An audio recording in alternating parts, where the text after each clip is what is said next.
Welcome to the Authentic Mom Podcast. I'm your host, Yahav Vidor, an Ayurvedic doula and a life coach, dedicated to helping mothers shape their desired postpartum and motherhood experience. Whether you are pregnant, in your postpartum period, or a mother seeking a different experience, this podcast is for you. Together, we'll tackle the everyday struggles, celebrate the little wins, and create a warm community. Each episode will feature insightful conversations and practical tools from our wonderful guests. Let's dive in.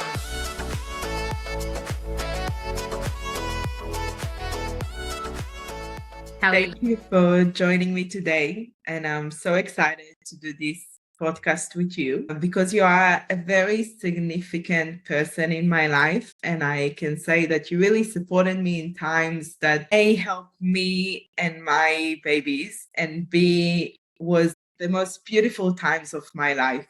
I want to say a huge thank you, and I'm very grateful to meeting you and having you as well in my life and as part of my journey. Lauren is my doula, yoga teacher, and as well my postpartum doula, which was an amazing, beautiful time that we spent together. It was something that changed my connection to myself, my connection with my child, and I think it was the most beautiful time together. So welcome, Lauren. Thank you. As you're saying that, I'm having all these memories of lots of times together, but specifically of that postpartum period. It's beautiful.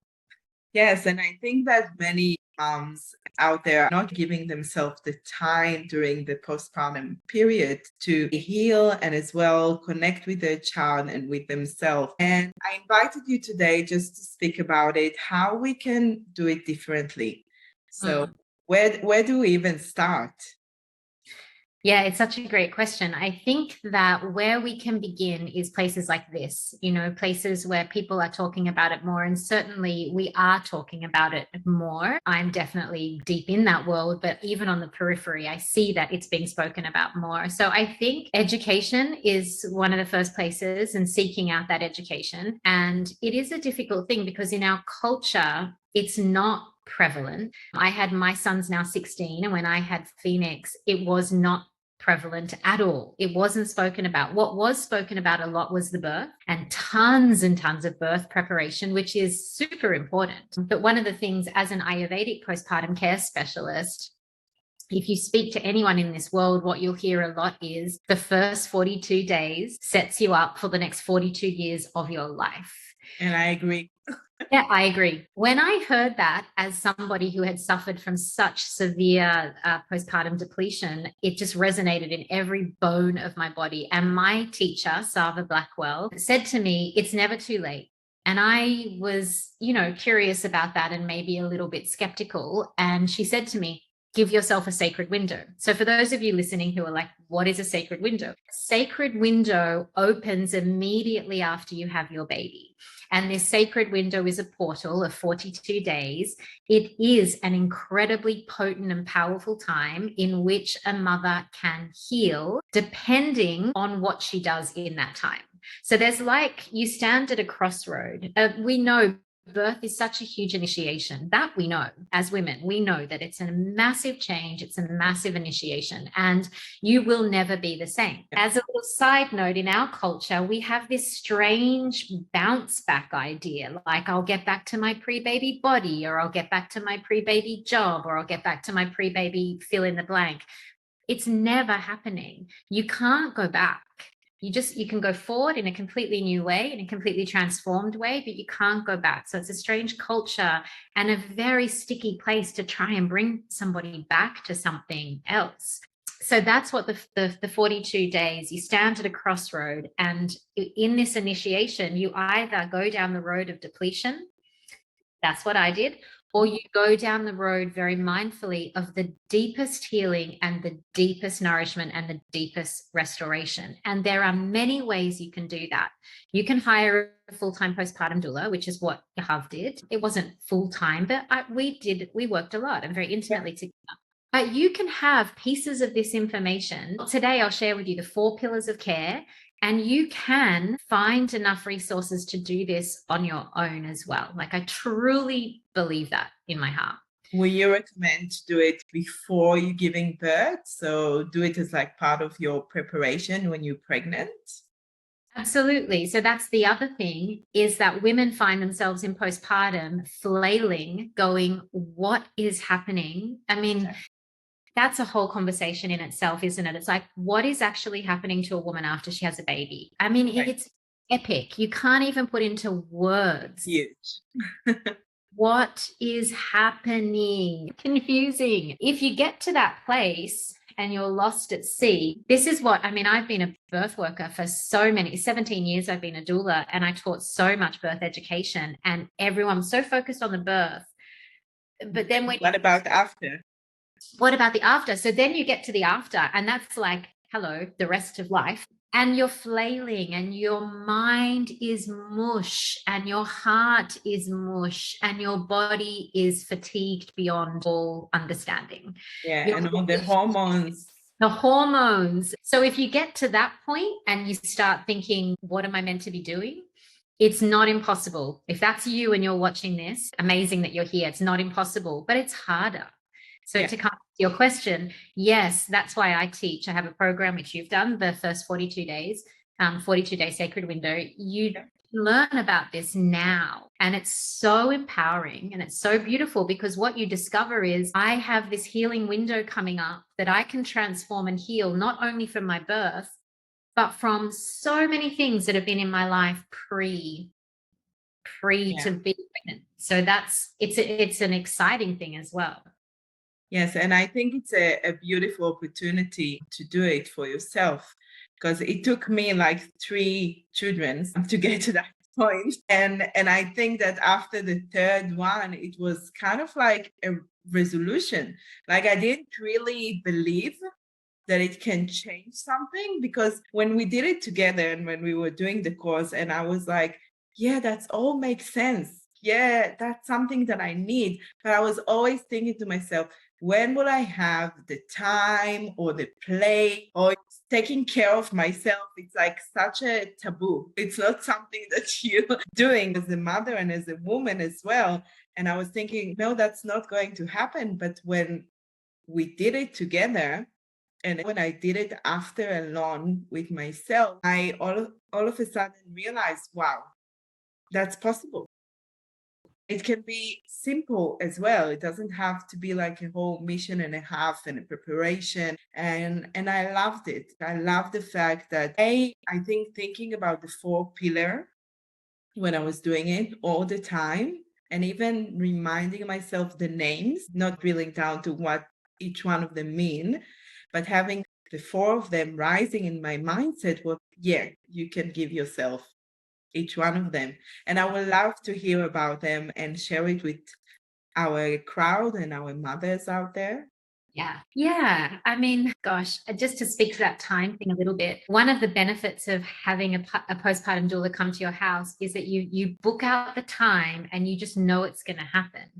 And it's going to unfold with your baby, sometimes in your arms, which is totally, that's the thing about postpartum care. It's like, you want to allow that person into your space, and anybody, by the way, any family, any friends, just in exactly where you are. Do you know, like in your undies, in the middle of feeding, in whatever's going on, just knowing that, and this is a big thing for us, but knowing that you can have someone come in and let yourself just be vulnerable, and nothing needs to be perfect. And that person we do have the time and space, because you don't need to change yourself for them.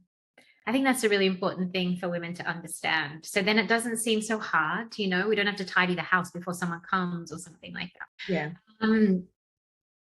Yeah, I'd love to talk about the 4 pillars, and also just, you mentioned that it can be simple and you can just allow these things to come up inside of your mind and within your consciousness, and even just the words of them are so powerful. So the first pillar is rest.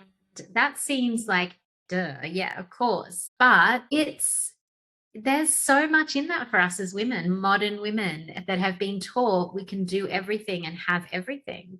Like when do we really mindfully and consciously rest? It's a big deal because there's so much of our worth and value is tied up in productivity. And so much of the messaging has been you're a good mother if you've got it all together and you do have a tidy home and you are getting back into life really quickly. That is somehow a measure of success. But within the sacred window, that's the opposite of the measure of success. Really, it's not to say you can't have a tidy home, but what we want is a lot of doing nothing. We want a lot of mothers off their feet and we want them resting. So, in the sacred window, I go into lots of ways that resting is possible. To keep it simple, one of the things that I would say is think about where you're going to rest in your home and start to imagine it in your mind. Start to imagine the cocoon that you and your baby are going to rest within. And what do you need in that space to make the rest more viable? Like, I have everything I need at arm's reach so that I'm not having to move my body through space as much as I would if everything was in another room or downstairs or all over the shop. So it does take some organization, right? To really rest, it takes some organization, it takes some forethought. But that would be one thing I would say is truly deeply think about that beautiful cocoon and how beautiful can you make it? Because that's important. In Ayurvedic care, beauty is so important because we need to remember oxytocin. Oxytocin is the hormone of love. We know this. It births our babies, but it heals a mother, it heals a baby, and it bonds that relationship for life. And so beauty brings oxytocin. We want to have everything around us that feels delicious. And I just want to say at this point, postpartum is meant to be luxurious. I definitely agree. Don't you I think that's one of the sticky points? People Yes. think it's a luxury, I shouldn't do it. It's actually meant to be luxurious. Yeah, but when I was thinking about it and I imagined my space, like you said, what do I need there? So it was from the smallest thing, the sheets on my bed, if it will be bright or will I have some curtains, what exactly do I need? The music, the scents. I was thinking about all the little things, not only for the baby, because that's most of the time what we're focusing on, but as well for me, in order for us to have a good rest. Because everyone telling you should rest when your baby rests. And the first thing that's coming to your mind is, no, I should do the dishes and the laundry and I should maybe wipe the floor. But resting when your baby rests is so important. I really love that moment where we were both resting together. Yeah. It's so precious. As you say that, I can feel like the fullness of oxytocin, that juiciness of resting as your little bubby's sleeping and their system being filled with oxytocin, knowing you're right there. They know. And so I think that, one thing I always remind mothers and women and myself is that 42 days. It's like the dishes can wait, the house can be messy, depending. Like for me, I do like some order to my space. So I would have to, if I was about to have a baby again, I'd be working in people who knew that Yes. I need them to help me. And have the support. Like many people want to help when they're asking, how can I help? Tell them, be honest. Yeah, exactly. I'd love you to tidy up a bit. But it's only 42 days, and that rest is so vital to a mother's healing. So and then there's lots of ways you can imagine yoga nidras, different meditations, walking slowly, moving slowly. There's so many ways that we can incorporate rest, but there's a reason why it's the first pillar. And then after that, it's nutrition and herbs. From an Ayurvedic perspective, and please don't worry if you're listening to this and you don't know anything about Ayurveda necessarily, but there's an imbalance within all women's bodies when we give birth. And it's an imbalance in Vata dosha, which is an easy way to describe it is the air element, ether. And we want to do everything nutritionally that can support that imbalance. So in a nutshell, we want things to be very moist, very oily. We want things to be very fresh. We want very sattvic quality food. We don't want things to be dry or cold or icy or rough. So everything, yes, smooth and soft and fresh and oily. As a mother, you're more delicate than your baby in so many ways. Your baby has the most delicate digestion, but so does a mother. And so all of the nutrition needs to be very soft for her. And we want to spark back up her digestive fire. And some people might think, really, if you're eating raw food, cold foods, rough foods, it's not particularly helping as best that it could for your healing and your recovery. So that's the next pillar. Yeah, I can say that when I was eating the curry that you made me, or the soup, or all these yummy things that was so warm and had these amazing colors and taste, and I was feeling in heaven, I thought to myself, wow, that's really helping. Everything felt much better in my body rather than me eating cold salad or, crackers or any other things that I used to do with my other two. But this time it was like, I thought to myself, wow, it's really my body needs to heal as well. So I am in a healing moment and I'm healing myself. And that food really helped me. Absolutely. I love that you brought up warmth. I don't even know if I said warmth, but that's pretty much in a nutshell when you think about your nutrition, warm and soft and oily, which some people who don't know too much about Ayurveda might think, especially the oily bit. But because you got to imagine when a woman has a baby, she loses so much fluid. And then afterwards, so much milk. There's a lot of sweating that's happening. There's a lot of dryness in a woman's system after she's given birth.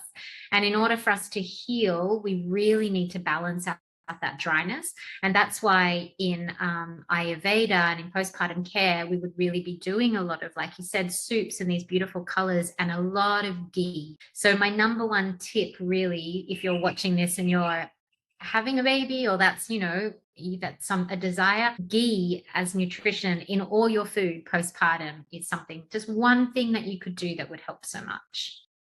Yeah, it was really amazing, I have to say. And as well, one of the teas that I really liked was the fenugreek and fennel tea. Yeah, that's such a good tip.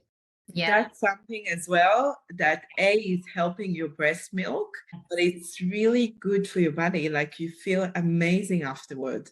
it's so good. So that is called sweet water, and what Yahav is just referring to. And so, yeah, you just, in the simplest way to understand that, you just get a big pot of water. It could be 8 cups of water. And then into that, you add half a teaspoon of fenugreek and a teaspoon of fennel seeds.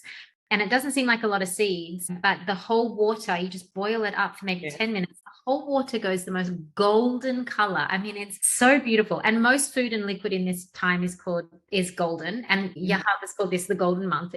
These are all the reasons why.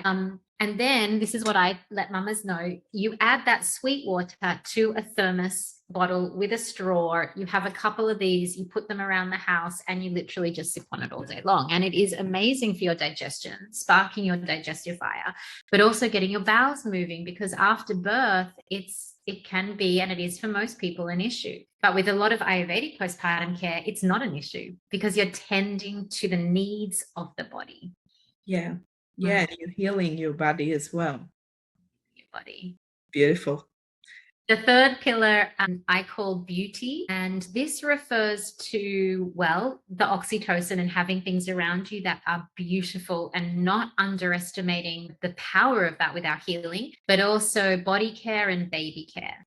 So I teach a lot, or give a lot, if I'm actually coming to your home to do this, a lot of warm oil massage called Abhyanga. And I also teach mamas how to do this for themselves. So you have a beautiful medicated herbal oil that you warm up. That's the simplest thing ever. You just drop the little bottle in a cup of water. It's so simple, isn't it? It sounds complicated, but water from the tap, it goes. So simple.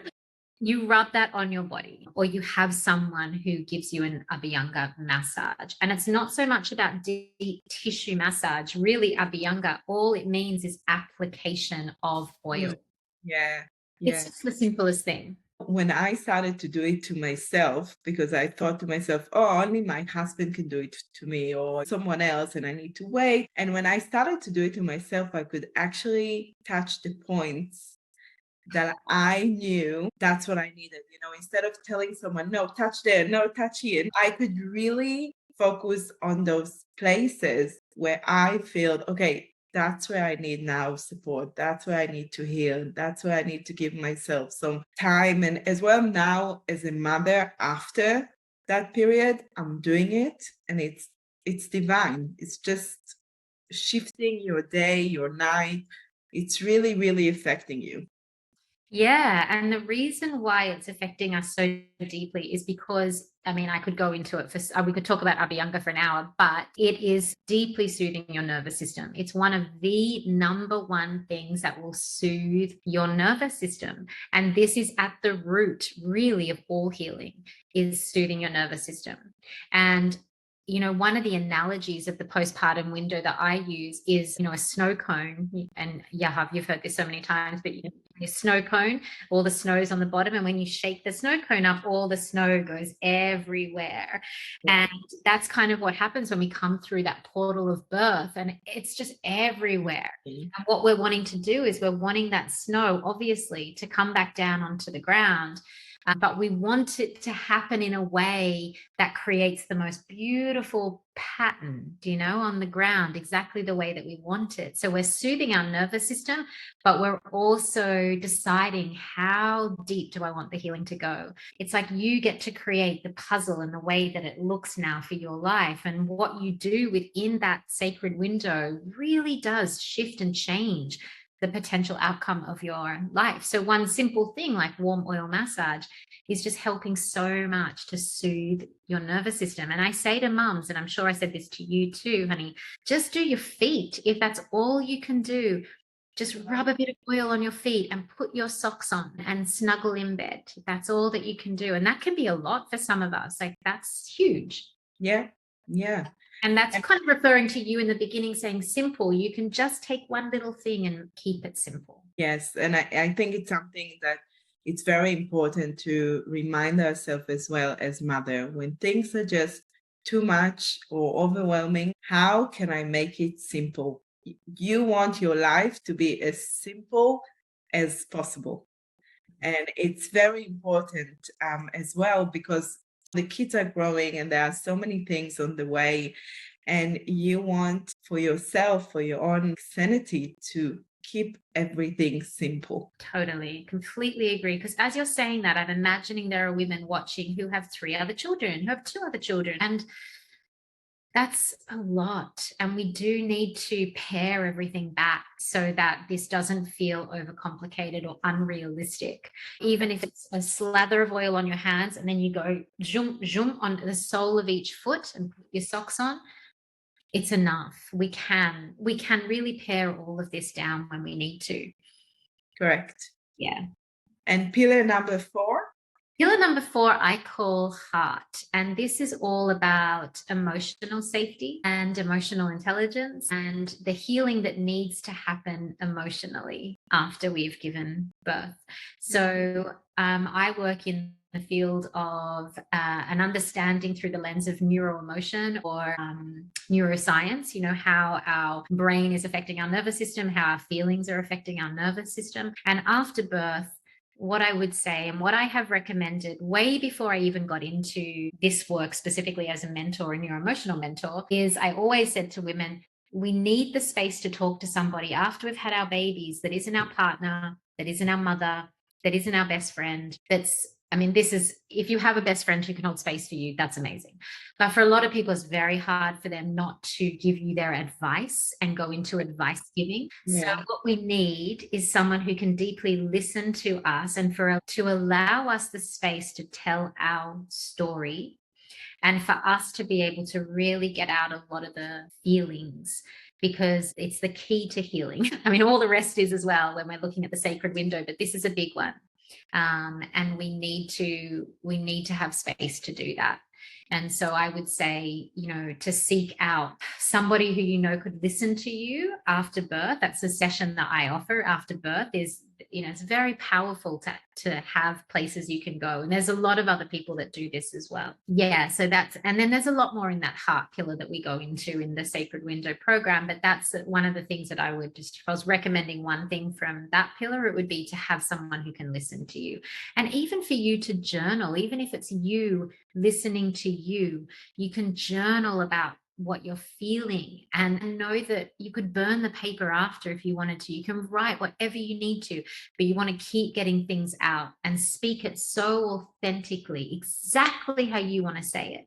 So if there's anger, you express the anger. If there's sadness, you express the sadness. If there's amazement, we express the amazement. Like we really want to. And Yahav, I don't know what you would say about this, but it will change the day after the birth, the week after the birth, the year after the birth, 16 years after the birth. Like it's always shifting and changing. So with my two first babies, I was writing in a journal, and I was writing every day what I'm feeling and where I'm at. If you're really tuning into your hormones, then kind of like a day or two after the birth, you are on a high and you still have oxytocin and you're feeling like really happy and in this bubble of joy. But then there is, after a few days, when you're just going to this, we call it the baby blues, and you feel all of a sudden like you want to cry and you have all this feeling of I can't deal with it, or it's too much, or it's overwhelming, and you're kind of like shifting. And I agree with you, Lauren. It's really important to tune into that space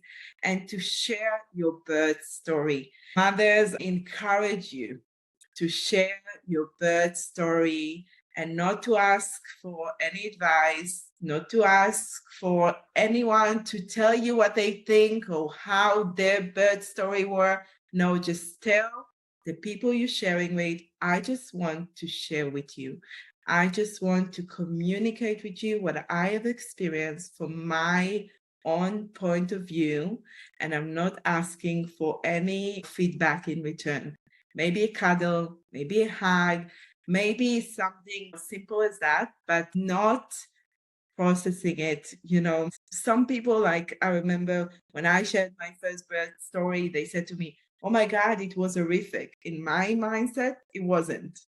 I just wanted to share something. I just wanted to let it out. I just wanted to, share it with other people, and it made me feel much better. And I shared it with many moms out there. And each time I have a good friend that birthing their baby, I'm telling them, share your story. It's so important. It's so powerful. And it's really something that we should do more, because I think our heart is changing after rebirthing our babies. It might expand just a little bit, or just a lot. And we have this new person that there is a deep connection with. So it's not just a connection with ourselves and the new person that we're becoming as a mother and as well who we are, but as well a connection with our kids and our partner and our friends and our family. So there's so many things out there that are changing. And like you said, it is like a snowball, and you're feeling like everything is just like, bubbling around you, and you need to catch, okay, what's going on? What am I doing? And each time something else will bubble up. Like I see it's when your baby growing, it's kind of like you growing as well. And each time there is this new part that you're starting to question or doubt or wondering about. And when you're tuning into it and you're really noticing it, either if it's journaling or speaking about it with other moms, or finding the person, like you said, that you're paying to and you're sharing it with, it's really helping when you're going through a journey and you're feeling like you're not alone. Mother, you don't need to be alone. Like really, there is no point of you having this sense of I am alone. And I know I experienced it a lot, and it's just really helpful to reach out, not to be afraid of it. I totally agree. I love that you're so passionate about that. I love that you want to share that so much. I think it's really important. And like you said, it's really important for you to be clear, to have clarity around what you need from the other person. And so that's something I would say you want to set that up in the beginning before you do come to tell somebody your story. You want to be in a safe place. You want to have made a plan for it. You want to make sure they're very clear that they're just listening, and you want to check in with them beforehand if they still have the capacity for that, because naturally people do go into a lot of solution giving and fixing and things like that. So it's just, we all have the capacity to listen deeply, but it's so helpful for the other person if we help set that relationship up and then just have that freedom to be able to, like you said, just share. And the healing from that is immense. And there is a ripple to all of this, you know, the ripple of us healing as mothers. It's as women and mothers, we are creators and we hold so much of this world, you know, with nourishment. Not to say that our beautiful men and the masculine doesn't, but they do it in a different way, and we have a way of doing it.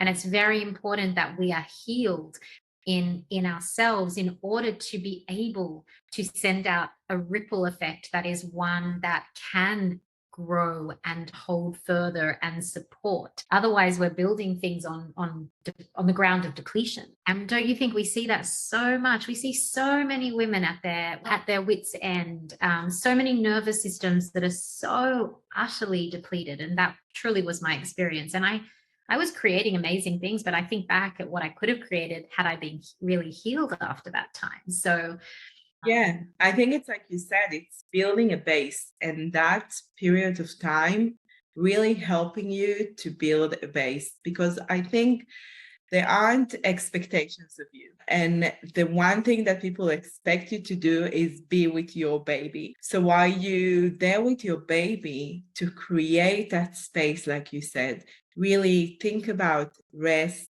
nourishment, beauty, and heart.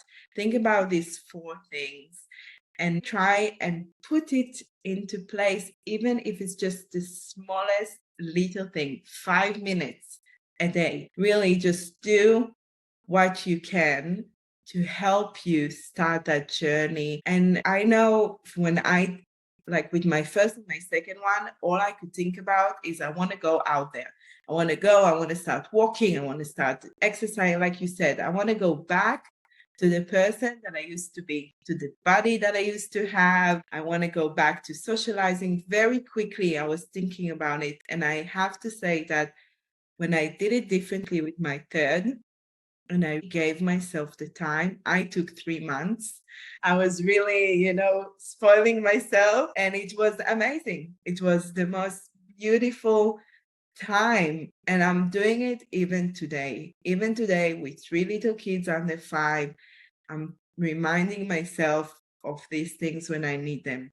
And I'm speaking them and I'm sharing it with my environment, especially with my husband. And we kind of like have this code when I'm sharing it with him, and when I need it, then he's giving me the space. And when he needs it as well, then I'm giving him the space. And it's creating two parents that can cope, and two parents that can be present, and two parents that can really support each other and be in partnership. And I think that's very important to everyone out there to, if you're putting yourself in the equation, then you're not burned out, you're not depleted, and then you really have a good base to build up on.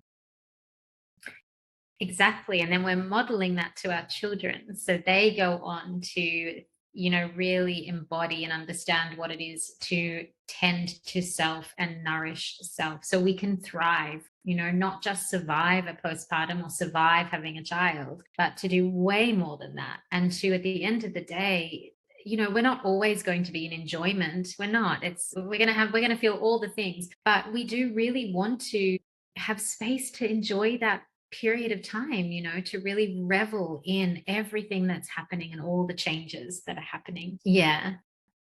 That's been so lovely to talk about all of this with you. We could sit and talk about this for hours. Of course, I can feel that we are wrapping up, but just so you all know out there, And there are so many other things we can talk about, pregnancies and birth and everything. I think it's a whole world out there and we can always educate ourselves. And I'm so happy to speak with you about it. And I'm so happy to having you here. And if you guys want to reach Lauren at the live pod, I'll tag her as well, and you're more than welcome. She is the most beautiful person I ever met, really, truly. And she's a doula and a mentor and a postpartum doula as well, and a yoga teacher, and so many other things. And thank you, Lauren, for being here. It's a new start. So I think, Mama, you can really start and look at yourself and put yourself in the equation and give yourself what you need as a mom. So thank you so much for joining me. Thank you for having me, honey. Such a pleasure. Thank you for joining me for today's episode. I hope you found inspiration and learned new things from our conversation. If you enjoyed what you heard, please take a moment to share this podcast with a friend. I love to hear your thoughts, so don't hesitate to drop a comment or reach out to me on Instagram. And remember to follow The Authentic Mom on Spotify to stay up to date on our latest episodes. Together, let's build a community of support and positivity. Sending you lots of love as you are changing your motherhood journey.